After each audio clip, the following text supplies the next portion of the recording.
नमस्कार, मी प्रिया काळे. तरुण भारतच्या न्यूज बुलेटिन मध्ये आपल्या सर्वांचं स्वागत. आता पाहूया ठळक घडामोडी. कन्नड सक्ती विरोधी आंदोलनातील हुतात्म्यांना शनिवारी अभिवादन करण्यात आले. 1 जून 1986 रोजी झालेल्या कन्नड सक्ती विरोधी आंदोलनात अनेक सीमावासियांनी आपल्या प्राणांची आहुती दिली. त्यांच्या बलिदानामुळेच 67 वर्षांनंतरही सीमा प्रश्नाची धगधग कायम आहे. या हुतात्म्यांचे बलिदान सदैव स्मरणात राहण्यासाठी महाराष्ट्र एकीकरण समितीतर्फे अभिवादन केले जाते. हिंडलगाई येथील हुतात्मा स्मारकाजवळ सकाळी 8:30 वाजता महाराष्ट्र एकीकरण समितीच्या नेतृत्वाखाली आज अभिवादन करण्यात आले. हुतात्म्यांचे बलिदान वाया जाऊ न देता पुढील पिढीला हुतात्म्यांच्या त्यागाची जाण कायम राहावी यासाठी यांचे आयोजन करण्यात आले होते. या प्रसंगी महाराष्ट्र एकीकरण समितीचे नेते, कार्यकर्ते बहुसंख्येने उपस्थित होते. अग्निवीर वायू प्रशिक्षणार्थींच्या 3ऱ्या तुकडीतील प्रशिक्षणार्थी जवानांचा दीक्षांत समारंभ शनिवारी सांब्रा येथील एअरमॅन ट्रेनिंग स्कूलमध्ये उत्साहात पार पडला. ज्यामध्ये 22 आठवड्यांचे प्रशिक्षण यशस्वीरित्या पूर्ण केलेल्या 2614 अग्निवीर वायू पुरुष आणि महिला प्रशिक्षणार्थी जवानांनी शपथ घेतली.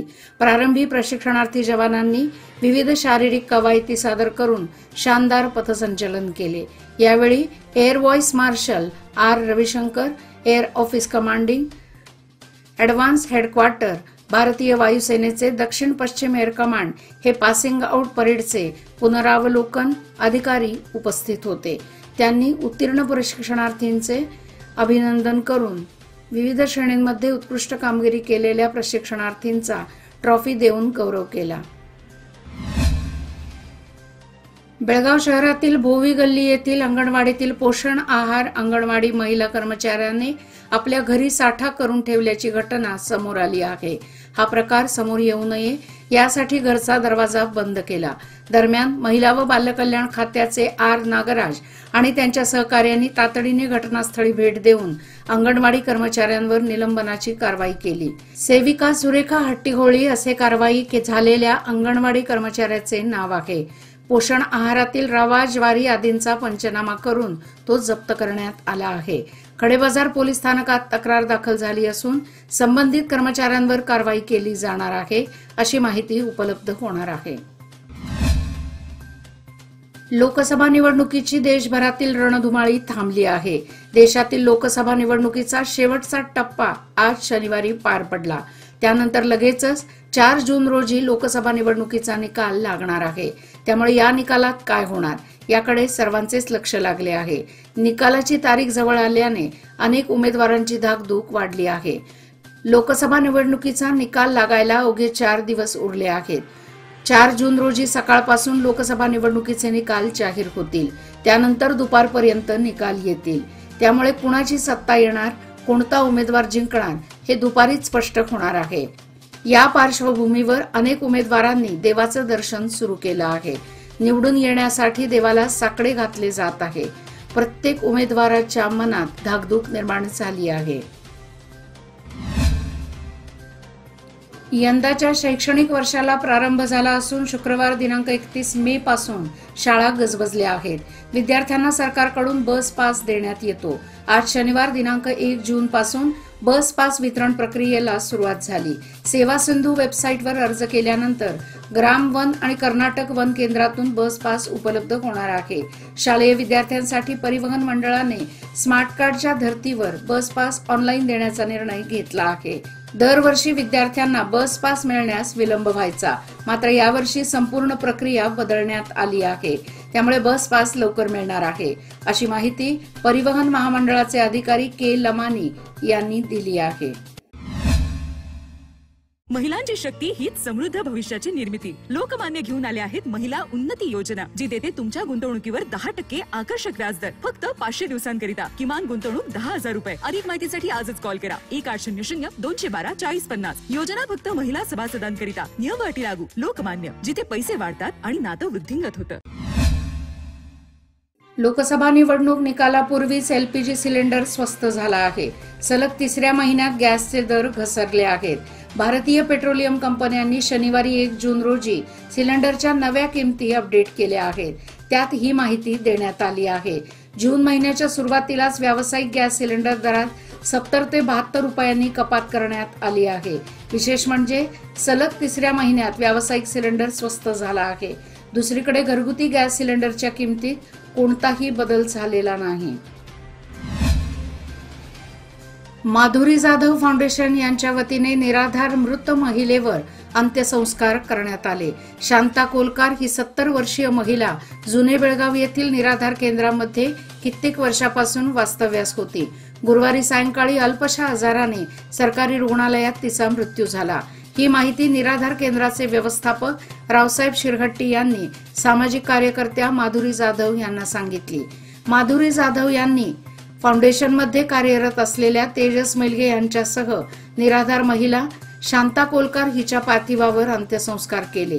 यावेळी सामाजिक कार्यकर्ते अवधूत तुडवेकर, सौरभ सावंत, शंकर कांबळे यांनी सहकार्य केले। गेल्या आर्थिक वर्षाच्या तुलनेत मार्च 2024 मध्ये संपलेल्या आर्थिक वर्षात सायबर गुन्हेगारीच्या माध्यमातून झालेल्या फसवणुकीच्या प्रमाणात तब्बल 300% वाढ नोंदली गेली आहे। याचा फटका देशातील 36,000पेक्षा जास्त ग्राहकांना बसला आहे। भारतीय रिझर्व्ह बँकेने प्रसिद्ध केलेल्या अहवालाद्वारे ही माहिती पुढे आली आहे। या फसवणुकीच्या माध्यमातून ग्राहकांना 30,000 कोटी रुपयांचा फटका बसल्याची देखील माहिती समोर आली आहे। यामध्ये सर्वाधिक फटका हा खासगी बँकांच्या ग्राहकांना बसला आहे, तर सरकारी बँकांमधील सायबर घोटाळ्याचे प्रमाण कमी असले तरी सरकारी बँकांच्या ग्राहकांचे पैसे सर्वाधिक गेले आहेत। हेस्कॉमने विद्युत वाहिन्यांच्या दुरुस्तीचे काम हाती घेतल्याने रविवारी सकाळी 9 ते सायंकाळी 4 या वेळेत शहराच्या उत्तर भागात वीज पुरवठा खंडित केला जाणार आहे। ऑटोनगर, कणबर्गी, रामतीर्थनगर, रेव्हेन्यू कॉलनी, रेणुकानगर, काकती, मुत्यानट्टी, बसवणकुर्ची, रेड्डी भवन, जैन मंदिर, विश्वेश्वरय्या नगर, पाणी पुरवठा मंडळ कार्यालय, आदर्श कॉलनी, जाधव नगर, संपिगे road, बुडा complex, Hanuman Nagar, Channamma society, Srinagar, Anjaneya नगर, महांतेश नगर, अशोक नगर, क्लब रोड, सीपीएड, वनिता विद्यालय, गणाचारी गल्ली, काकती वेस्ट, चांदू गल्ली, जिल्हाधिकारी कार्यालय परिसर, कोर्ट, कॉलेज रोड आदी भागातील वीज पुरवठा खंडित होणार आहे।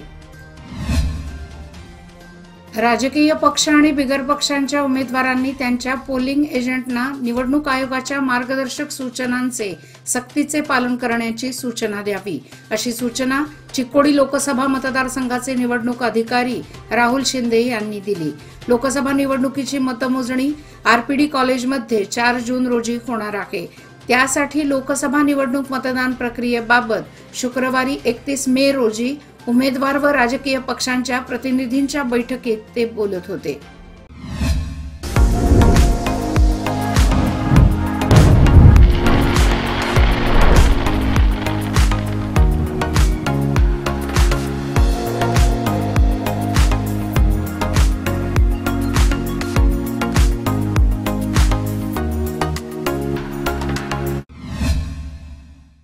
महागाई नवे उच्चांक गाठताना सर्वसामान्य जनता व कष्टकऱ्यांच्या दैनंदिन जीवनाचे बजेटच कोलमडले आहे।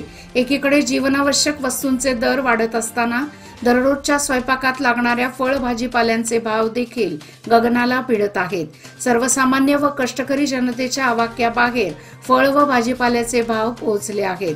परिसरात नुकताच झालेला अवकाळी पाऊस व पाठोपाठचा वळीव पाऊस हा फळ भाजीपाला उत्पादनासाठी मारक ठरला। वादळी वाऱ्यामुळे पिकांचे मोठे नुकसान झाले।